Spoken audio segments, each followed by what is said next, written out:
Hello everyone, good afternoon. Welcome back to my channel. कैसे आप सब? आई होप आप सभी बहुत अच्छे होंगे और स्वस्थ होंगे। तो अभी टाइम बज रहा है दोपहर का 12:30 और ये वीडियो जो है ना महाशिवरात्रि के दिन की वीडियो है।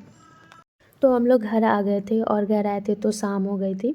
तो उसके अगले दिन ना ये दोपहर के टाइम तक ये चले गए थे और उसी दिन ना नाइट में लगभग 2 बज रहे थे। उस टाइम में 2 बजे के टाइम में ना मेरी अचानक से ना नींद खुली और पता नहीं क्यों मुझे क्या ऐसा फील हुआ। लग रहा था कि बस बाबू को एक बार देख लूँ। तो बाबू ना उस साइड करवट लेकर सो रही थी, तो उसको ना इस साइड की तरफ मैं सुला दिया। जैसे ही उसका सर बॉडी बस टच हुआ ना तो लग रहा था कि पूरा गर्म सा लग रहा था, पूरा फीवर है। तो जब मैं उसका फ़ीवर चेक की ना तो 104 बुखार था। जैसे ही उसका फ़ीवर देखी ना मेरा बॉडी ना काँप सा रहा था पूरा, और मुझे कुछ भी समझ में नहीं आ रहा था कि इतनी रात में मैं क्या करूँ। और ये भी नहीं थे, ये रहते हैं ना तो टेंशन होती है, लेकिन उतना ज़्यादा टेंशन नहीं होता है कि हाँ चलो कोई तो है, कि हाँ मुझसे ज़्यादा फ़िक्र करने वाला कोई तो है। लेकिन ये भी नहीं थे। फिर मैंने इनको कॉल की और ये बाबू में ना मैं कभी भी लापरवाही नहीं करती हूँ कि हाँ उन्हें टेंशन हो जाएगा, रात है, दिन है, दोपहर है, शाम है। इस चीज़ का ना खुद में एडजस्ट कर लेती हूँ, लेकिन बाबू को कुछ भी होता है ना तो मैं फिर इनको बताती हूँ। बाबू छोटी थी ना तो इसका ना बहुत ज़्यादा सीरियस हो गया था, तबीयत वगैरह बहुत ज़्यादा सीरियस हो गया था। उस टाइम से ना मैं बिल्कुल भी लापरवाही नहीं करती इसके में, पता नहीं फिर भी कैसे इतना बीमार हो जाती है, कुछ भी समझ में नहीं आता है। फिर मैंने इनको कॉल की तो ये बोले ना कि पहले मेडिसिन दो उसको सुबह-सुबह। तो 2 बज रहे थे तो मैं वेट की, थोड़ा देर उसको पट्टी वगैरह दी और मेडिसिन भी नहीं था। तो सुबह-सुबह जैसे ही उठी तो मैं पहले मेडिसिन मंगवाई और मैं हमेशा मेडिसिन रखती हूँ, लेकिन ये चीज़ इस बार ये भी नहीं सोची थी कि हाँ उसको बुखार लग जाएंगे। तो वो जो सुबह वाले दिन था ना वो महाशिवरात्रि के दिन थी और वो दिन मेरे लिए इतना ख़ास होती है ना, लेकिन पता नहीं पहली बार ना इतना बुरा हुआ है हमारे साथ। तो महाशिवरात्रि के दिन ना मैं हर बार फास्ट में रहती हूँ और इस बार मैं कोई फास्ट वगैरह नहीं की थी। और दोपहर का टाइम बज रहे थे, 1:30 बज रहे थे और मुझे ना कुछ भी करने का मन नहीं कर रहा था। ना मुझे ब्रश करने का मन कर रहा था, ना मुझे पूजा भी करने का मेरा मतलब अंदर से इच्छा नहीं हो रहा था। बट हाँ, महादेव से ये चीज़ अंदर से पूछ रही थी, मन ही मन पूछ रही थी कि ऐसा इस दिन क्यों हुआ, किस लिए हुआ ऐसा। कभी कभी ऐसा हो जाता है ना, और जब मन खुश नहीं रहता है ना तो फिर पूजा पाठ में बिल्कुल भी मन नहीं लगता है, बिल्कुल भी मन नहीं लगता है। और बाबू का ना फ़ीवर अगर 100 से नीचे आ जाते ना तो एक टेंशन ख़त्म हो जाता है कि चलो नीचे आ गए 100 से तो ठीक हो जाएंगे। तो सुबह में एक बार बाबू को मेडिसिन दी थी, फ़ीवर का दवा दी थी और एक एंटीबायोटिक दी थी साथ में। क्योंकि अभी की जो फ़ीवर लगती है ना बच्चे को या सियाने को, तो बिना एंटीबायोटिक के तो फ़ीवर उतरते ही नहीं है, नाम भी नहीं लेते हैं। इससे पिछले बार जब मायके गई थी ना उस टाइम में जब बाबू की फ़ीवर लगी थी ना तो 2 दिन मैं सिर्फ पैरासिटामोल दी थी तो बिल्कुल भी फ़ीवर नहीं उतरा। तो इसी वजह से ना मैं क्या करती हूँ ना, साथ में एंटीबायोटिक देती हूँ ताकि उतर जाए। तो सुबह में 6 बजे के करीब में मैं फ़ीवर की दवा, सुबह-सुबह दवा आ गई थी क्योंकि घर के बगल में मेडिसिन का एक दुकान है ना, भैया ही लगते हैं। तो फिर सुबह-सुबह मेडिसिन आ गई थी तो मैं सुबह-सुबह बाबू को थोड़ा-सा, वो तो कुछ खा ही नहीं रही थी क्योंकि फ़ीवर में खाने का तो मन करता ही नहीं रहता है। तो फिर दवा दी थी, उसके बाद दोपहर में भी दवा दी। उससे एक टाइम दवा दी तो उतरा नहीं, तो सेकंड टाइम जब दवा दी थी ना तो 100 से नीचे आ गए थे, लेकिन वापस से फिर से आधा घंटा में ही चढ़ गए फ़ीवर। क्योंकि ना इसका फ़ीवर उतरा ना तो ये बहुत ज़्यादा इधर-उधर कूदने लगी तो वापस से इसका फ़ीवर चढ़ गया। तो ये वाली वीडियो ना नाइट की वीडियो है। उसी दिन लगभग 1:30 बज रहे थे और उस टाइम में मैं इसका फ़ीवर वापस से चेक की ना तो 103 बुखार हो गया। मतलब इतना ज़्यादा टेंशन हो रहा था ना, दिन भर टेंशन में थी और उससे एक दिन पहले भी 2 बजे के बाद ना मैं बिल्कुल भी नहीं सो पाई थी और आज का दिन तो और बिल्कुल भी नहीं सो पाई हूँ। उस दिन इसके पापा को तो सो भी पाए थे और आज इसके पापा भी बिल्कुल भी नहीं सोए। पूरी रात ये लाइन पर थे, इनको भी बहुत ज़्यादा टेंशन हो रहा था। मैं बोल रही थी मत लो टेंशन आप इतना ज़्यादा, लेकिन वो बोल रहे थे तुमको लग रहा है ना ऐसा।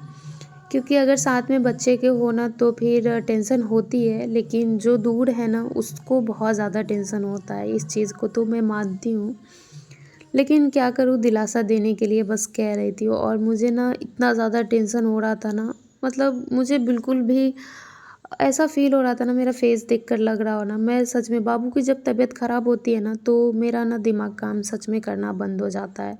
मुझे बस समझ में ही नहीं आते रहता है कि क्या करूँ? बट हाँ, अंदर से ना बस रोती हूँ, मैं खुद से रोती हूँ बस अंदर से।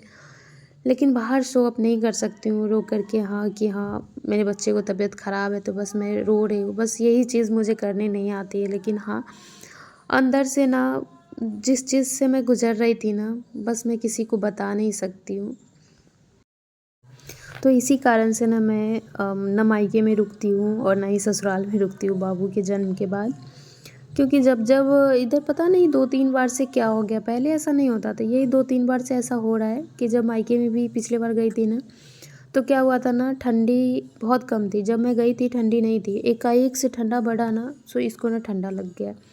फिर इस बार भी गई हूँ ना, तो यहाँ पे जब रहती थी ना, तो वहाँ पे एक इनर पहना कर रखती थी और वहाँ गई ना तो बहुत गर्मी लग रहे थे, बहुत ज़्यादा गर्मी लग रहे थे। तो बस उसी में एक सिर्फ़ फुल टी-शर्ट डाल दी थी, बस उसमें फ़ीवर लग गए। मतलब ठंडी स्टार्टिंग में लगती है और ना ही तो लास्ट में लगती है। अभी तो ठंडी की लास्ट ही है एक तरह से, और अभी मौसम भी बहुत ज़्यादा ख़राब चल रही है, धूप रहते-रहते एकदम से हवा चलने लगते हैं बहुत ज़्यादा, इसी वजह से ऐसा हुआ। बट हाँ, ये सब चीज़ होती है ना, बच्चे को होती है ना तो मुझे, बाबू को होती है ना तो मुझे बस बहुत टेंशन होती है। और हर बार यही सोचती हूँ ना कि पता नहीं क्यों, सच में इस 2 बार से क्या हो गया है, कुछ भी समझ में नहीं आता। फिर बाबू ना पापा को बहुत मिस कर रही थी, बस पापा के लिए वो रो रही थी कि पापा चाहिए। तो इसके पापा को ना मैं कॉल कर दी तो वो बात भी नहीं कर रही थी, थोड़ा भी नहीं बात कर रही थी और बस इधर-उधर कर रही थी। जो पानी लाई थी ना पट्टी देने के लिए, बस उसको चाहिए था, उसको ये करने के लिए, हाथ-हूथ ऐसे करने के लिए, उसमें डुबोने के लिए। बच्चे लोग को पानी ही चाहिए, इतना फ़ीवर होने के बाद भी उसको पानी चाहिए। तो उसके पापा बोले ना कि मैं रखता हूँ कॉल और तुम देखो बाबू को और सुलाओ, तुम कोशिश करो कि वो सो जाए, तो सोएगी तो फ़ीवर डाउन हो जाएगा। पूरी रा तो बाबू को ना रात भर ऐसे ही थोड़ा-थोड़ा देर पे ना मैं पट्टी दे रही थी और फिर सुबह के जैसे ही 4 बजे ना तो इसका फ़ीवर डाउन हुआ और बस 5 मिनट में ये सो गई। और बहुत ज़्यादा पसीना चल रहा था इसको। तो मैं सोच रही थी कि एक इनर खोल दूँ, लेकिन मैं सोची कि चलो अब छोड़ ही देती हूँ, थोड़ा-सा पसीना ही सही। बट हाँ, अगर खोल दूँगी ना तो फिर वापस से कहीं फ़ीवर चढ़ जाए। तो फिर बाबू सोई, उसके बाद मैं भी सुबह में ना 2 घंटा सोई नहीं, तो पूरी रात इतना टेंशन में थी ना, सो मैं क्या बताऊँ, बहुत ही टेंशन में थी। और बच्चे लोग को जब ये करो ना पट्टी वगैरह दो ना, तो वो देने भी नहीं देते। और सेकंड चीज़, बाबू को जब मैं थर्मामीटर लगाती हूँ ना तो वो लगाने ही नहीं देती है, बहुत रोती है। उसके बाद ना ये 2 दिन की बाद की वीडियो है, बाबू बिल्कुल ठीक हो गई थी उसके बाद। जब उसका फ़ीवर उतरा ना तो 1 दिन और फ़ीवर लगा, उसके बाद फिर वो ठीक है। अभी की जो फ़ीवर होती है ना, वायरल फ़ीवर समझो, क्या पता नहीं कैसा फ़ीवर हो गया है कोरोना के बाद से। बच्चे को अगर फ़ीवर, बच्चे को क्या, सयाने को फ़ीवर लगता है ना तो वो जल्दी जाते ही नहीं हैं। तो फिर बाबू की ना तबीयत ठीक हो गई थी, उसके बाद मेरी हँसी, मेरी खुशी सारी लग रहा था कि हाँ लौट गई है। और फिर मैं बाबू को लेकर ना छत पे आ गई थी, शाम का टाइम हो रहा था, हल्का-हल्का सा बस धूप था, एकदम हल्का सा धूप था। तो बाबू को ना छत पर ले आई थी ताकि इसको थोड़ा देर ना टहलाऊँ, क्योंकि ये 3 दिन जो था ना वो मेरा इतना मुश्किल से गुज़रा है ना, वैसा दिन मैं नहीं चाहती हूँ कि मेरे लाइफ़ में दोबारा आए वो दिन। जब फ़ीवर लगती है ना मैं बहुत परेशान हो जाती हूँ। उसके बाद ना यहाँ पे बाबू को कुछ मैं बोल रही थी और बस छत पे इसको साइकिल से घुमा रही थी, ये बैठी थी, उसको चारों तरफ घुमा रही थी। तो आज का ये ब्लॉग कैसा लगा आप लोग बताइएगा। और आप लोग अपने बच्चे को ना बहुत ज़्यादा केयरफुल रखो, क्योंकि बच्चे बहुत जल्दी बीमार हो जाते हैं। वीडियो पसंद आए तो लाइक कीजिएगा, एंड चैनल पे पहली बार हो तो प्लीज़ सब्सक्राइब कीजिएगा। मिलती हूँ मैं आप लोगों से अगली वीडियो में, तब तक के bye bye, take care, thank you so much.